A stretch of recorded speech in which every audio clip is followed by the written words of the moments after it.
미국 뜻대로 흘러가지 않는 내란 정국. 모두의 촉각이 곤두서 있던 이재명 민주당 대표 항소심 결과가 무죄로 나왔습니다. 정치검찰의 표적 수사와 정치 공작이 정의의 심판을 받았습니다. 당연한 결과이지만 내란범 윤석열을 석방하고 내란 공범 한덕수의 탄핵도 기각하고 김성훈 대통령 경호처 차장도 풀어주고 결정적으로 윤석열 파면 선고 날짜도 잡지 않는 등 사법부 전반을 향한 국민 불신이 치솟는 상황에서 나온 판결이라 의외라는 반응도 많았습니다. 이번 이재명 무죄 판결은 미국의 구상이 어긋나는 현실을 보여줍니다. 미국은 지난해 의회조사국 보고서부터 최근 도널드 트럼프 대통령의 최측근인 고든창 변호사의 기고문까지 일관하게 이재명 반대 입장을 분명히 밝혀왔습니다. 또한 12.3 내란 직후부터 꾸준히 법과 규정 준수, 헌법과 법률에 따라 처리, 법치를 강조한 걸 보면 재판으로 이재명의 피선거권을 박탈할 것을 국힘당에 주문한 것으로 보입니다. 최근 박선원 민주당 의원이 폭로한 것처럼 미국은 처음부터 윤석열 탄핵과 이재명 재판 일정을 연계해 두 사람을 함께 날리는 방식을 추진했음이 분명해 보입니다. 이에 따라 윤석열 탄핵 일정은 한정없이 늘어졌는데 이재명 무죄 판결이 나와버렸으니 미국의 구상대로 전국이 흘러가는 게 아니라는 게 확인됐습니다. 뭔가 미국의 한국 사회 장악력이 약해진 것 아니냐는 생각이 듭니다. 지금 세계적으로 미국의 횡포에 반미 국가는 물론이고 동맹국들도 모두 반기를 들고 저항하는 등 반미가 대세로 주류로 떠올랐습니다. 그리고 미국은 이를 진압하지 못하고 밀리는 모습을 보입니다. 확실히 미국의 힘이 많이 빠졌습니다. 미국의 힘이 많이 빠졌다. 이번 이재명 무죄 판결을 통해 미국의 한국 사회 장악력이 떨어졌다는 걸 두 가지 측면에서 살펴볼 수 있습니다. 하나는 명분이 없는 일을 자꾸 무리해서 밀어붙인다는 것입니다. 힘이 있으면 여유를 가지고 부작용을 최소화해가며 원하는 결과를 끌어냅니다. 힘이 있다고 무식하게 밀어붙이는 건 하수입니다. 힘이 있으면 쓸 수 있는 카드가 많으니 자기 편의 피해를 최소로 하는 수를 씁니다.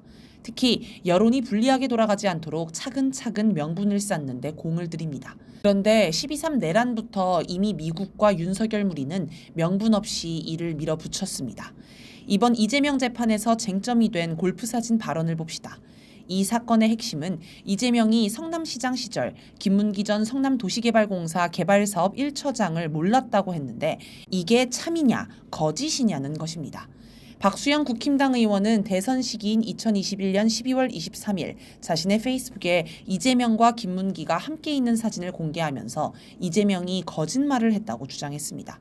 그 사진이 둘이서 함께 골프를 친 증거라는 것입니다. 이재명은 6일 후 방송에 나와서 그 사진을 두고 국민의힘에서 4명 사진을 찍어가지고 마치 제가 김 전 처장과 골프를 친 것처럼 사진을 공개했던데 제가 확인을 해보니까 전체 우리 일행 단체 사진 중 일부를 떼내가지고 보여줬더군요. 조작한 거죠. 라고 했습니다.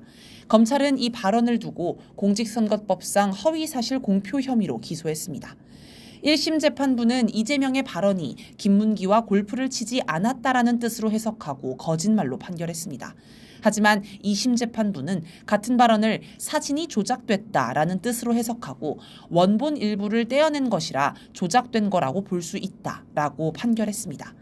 단체 사진을 보는 것과 단체 사진의 일부만 잘라서 보는 건 확연히 다른 느낌을 줍니다. 이 사건에서 쟁점은 이재명과 김문기가 서로 아는 사이인가 여부인데 두 사람을 포함한 4명이 사진을 찍었다면 서로 아는 관계라고 할 수 있지만 10명이 찍은 단체 사진 속에 두 사람이 있다면 서로 아는 관계라고 확신할 수 없게 됩니다. 사진을 일부만 확대해 전체 맥락을 숨기고 원하는 정보만 전달하는 것은 기레기가 흔히 쓰는 왜곡 보도 수법입니다. 그래서 2심 재판부도 사진 조작이 맞다고 본 것입니다. 결국 조작한 사진 한 장 가지고 이재명의 말꼬리를 잡아 피선거권을 박탈하려던 국힘당과 검찰의 정치 공작은 실패했습니다. 미국의 구상도 어그러졌습니다. 사람들은 애초에 사건이 될 수도 없는 일을 검찰이 명분도 없이 억지 기소한 것이라고 지적했습니다. 이걸 판사를 우연히 잘 만나서 생긴 결과로 봐서는 안 됩니다. 판사가 어떤 판결을 하려면 그에 합당한 명분이 있어야 합니다. 명분도 없이 밀어붙이면 판사가 거기에 따르기 어렵습니다. 지난 25일 여러 부문의 작가 414명이 피소추인 윤석열의 대통령직 파면은 당연한 일이다. 더는 지체되어서는 안 되며 파면 외에 다른 결정은 있을 수 없고 있어서도 안 된다라며 공동 성명을 발표했습니다. 여기에 노벨문학상 수상 작가인 한강 씨가 함께해 주목을 받았습니다. 한강 작가는 훼손되지 말아야 할 생명, 자유, 평화의 가치를 믿습니다. 파면은 보편적 가치를 지키는 일입니다. 라고 글을 남겼습니다. 파면은 보편적 상식입니다. 일반 국민도 다들 이렇게 생각합니다. 연예인의 정치적 언행을 금기시하는 사회 분위기 속에서도 이승환부터 아이유까지 수많은 인기 연예인이 윤석열 탄핵을 위해 공연도 하고 선결제도 한 걸 보면 윤석열 파면은 그냥 당연한 일이라는 게 확실합니다. 이걸 법관들도 다 보고 있습니다. 다른 하나는 미국의 명령에 순응하는 범위가 대폭 쪼그라들었다는 점입니다.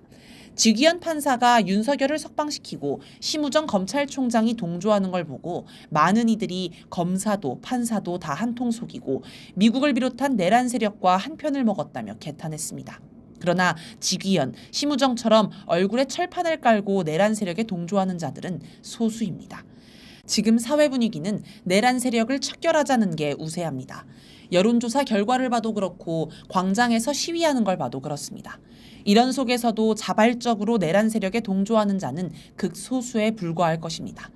내란 세력 처지에서도 검사 판사들이 언제 자기를 배신할지 모르니 협박할 거리를 하나 정도 쥐고 있을 것입니다. 예를 들어 심우정은 딸이 국립외교원과 외교부 직원으로 채용되는 과정에서 비리가 있었다는 의혹을 받고 있습니다. 외교부 채용 공고에 따른 자격 요건을 채우지 않았는데도 최종 합격한 것입니다. 외교부는 대학원 과정도 실무 경력에 포함된다는 엉터리 해명을 내놨습니다. 1999년 대전의 폭력 조직 영웅파가 자기들끼리 조직원 한 명을 죽인 뒤 비밀을 유지하자며 현장의 조직원은 물론 두목의 애인까지 다 함께 시신의 일부를 먹는 엽기적인 행각을 보였습니다. 사체 훼손은 일반 살인보다 형량이 더 세기 때문에 자수하지 않을 것으로 본 것입니다. 이처럼 상대의 약점을 쥐고 협박하는 건 조폭이나 내란 세력이나 다르지 않습니다. 하지만 이런 걸로 협박해도 미국의 힘이 달리니 순순히 따르는 자들이 점점 줄어듭니다. 사실 12.3 내란부터 이미 말도 안 되는 친위 쿠데타를 거부하고 제대로 집행하지 않은 사람이 태반입니다. 그래서인지 지난 2월 11일 육군은 특전사 중견 간부들의 처우 개선을 위해 경제적 보상을 확대하고 인사관리제도와 복지 여건 개선 등을 추진하고 있다고 밝혔습니다. 특전사 간부들 월급을 올려주면 2차 계엄 때는 말을 잘 들을 걸로 여기나 봅니다. 하지만 그런 것으로는 어림도 없습니다. 저들의 뜻대로 되지 않는다. 미국과 내란 세력은 국민을 이길 수 없습니다. 내란 세력을 뿌리 뽑을 때까지 투쟁을 멈추지 않겠다는 기세가 엄청난데 무슨 수로 이기겠습니까? 헌재 앞에서, 촛불 집회 옆에서 극우들이 난동을 부리며 분위기를 험악하게 만들어 국민을 위축시키려 합니다. 저들은 헌재가 윤석열을 파면하면 폭동을 일으키겠다며 구체적인 계획도 공공연히 드러냅니다. 경찰도 패배주의를 유포하려고 수작을 부립니다. 일선 경찰이 촛불 집회 참가자 인원을 보고하면 상부에서 인원을 줄여서 발표하라고 지시한다고 합니다. 경찰 추산을 보도하는 언론 기사를 보면 촛불 집회는 축소하고 극우 집회는 뻥튀기 하는 게 일상입니다. 그렇게 해서 국민을 힘 빠지게 하려는 것입니다. 하지만 실제로 극우 세력은 별것 없습니다. 폭동의 전초전이라 할 수 있는 대학가 극우 순회 난동을 보면 몇 명 되지도 않습니다. 촛불 대학생들이 항의하면 폭력을 쓰지만 결국 밀려납니다. 25일 서울 남태령에서 전봉준 투쟁단이 트랙터 행진을 할 때도 경찰과 극우 유튜버가 공모해 투쟁을 막으려고 했지만 정작 현장에 모인 극우 세력은 20여 명의 초라한 인원이었습니다. 반면 전봉준 투쟁단을 응원하러 모인 시민은 수천 명이었습니다. 극우 세력은 한 줌밖에 되지 않습니다.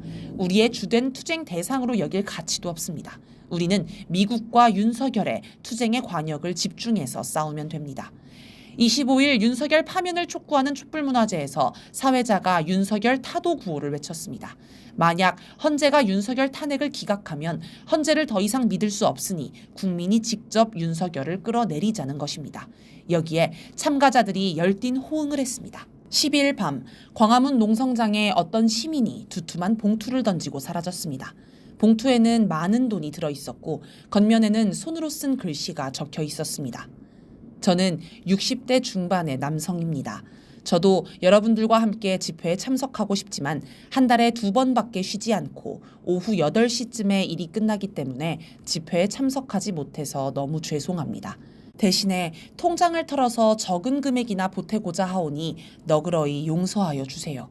만약에 탄핵이 기각된다면 어차피 자유는 없어지고 민주주의는 사라지기 때문에 다니던 직장을 바로 그만두고 거리 투쟁에 나설 것입니다. 목숨은 두렵지 않습니다. 65년 정도는 살았으니까요.